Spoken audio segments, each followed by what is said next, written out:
No, dáme si trochu adrenalínu do žil. Náš kolega Marek je cez týždeň produkčný, náš kolega, ale cez víkend sa venuje adrenalinovým veciam. Poďme sa pozrieť, akým. Práve sa nachádzame na najvyššom bode v Petržalke, priamo v centre offroadu, kde vám ukážem ďalšiu zaujímavú adrenalinovú činnosť, ktorú si vyskúšam priamo s Mírom, ktorý čaká dole na mňa.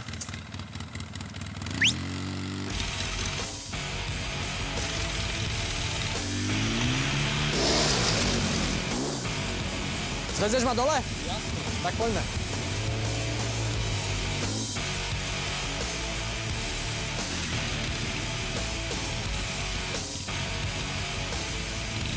Čau, Miro. Ahoj, Marek. Čo ma dneska čaká?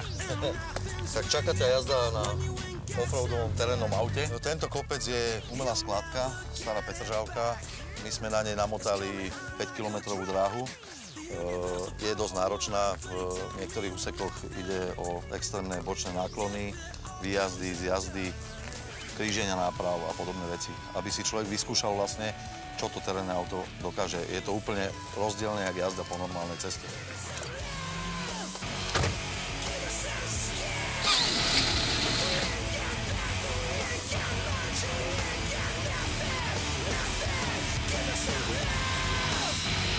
Toto vozidlo má stály pohon 4x4, hej. Čiže či na ceste, či v teréne, stále ide 4x4.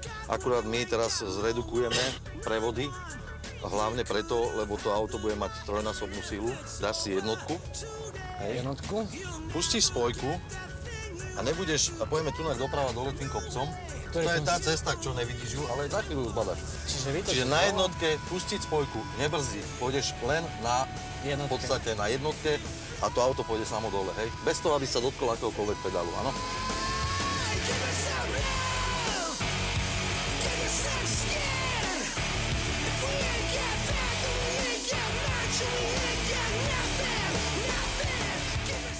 Tunak v tejto pozícii je nejakých 30 stupňov bočný náklon, hej? Čiže uvidíš sám, aký to je pocit. Pôjdeš úplne ľavú stopu, pomaličky na jednotke, vyjdeme hore. Keď budeme v tom bočnom náklone, len ubereš plyn, to auto zase zleze samo. Toto je v pohode, má to nejakých 30 stupňov, tu pojeme. Teraz pojeme 34, hej? Pomaličky, ja ťa tuto prevediem trošička. Ty mi nič nerob, len ľahúčko choď do plynu, hej? Úplne ľahúčko, pomalinky, nikam sa neponáhľame. V tejto pozícii máme najväčší bočný náklon, čo tu mám na tom kopci, hej? Už som čakal, kedy sa otočíme.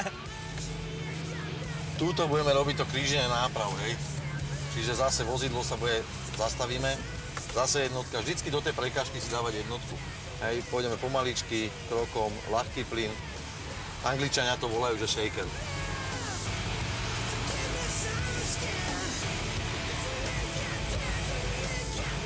A rovnakým plynom v podstate prejdeme, hej. Vyzerá to docela dobre, je tam len taká mini máčka, len hovorím, upozorňujem. Ne, tak upozorňujem, že tam nám troška, akože sa to potopí, hej, a máme dosť dlho, alebo teraz o pár dní sucho. Takže zavolíš kedy? Poď, budeš cítiť, že ti mizne ten predok, už môžeš. No a zapadli sme. Čo na takej malej mláčke? Ani si to nečakal, že? Ani som to nečakal. Takže z piatočka cúvneme dozadu. Daj mu. On ťa bude držať v koleji, hej. Poďme. A plyn. A drž ho. Vynikajúco, vidíš. A to si hovoril si, že dneska ani nezapadneme, že ten offroad není nič moc, že? Blato máme všade. A ja som rád, že som to dneska prežil celý, že sa mi nič nestalo.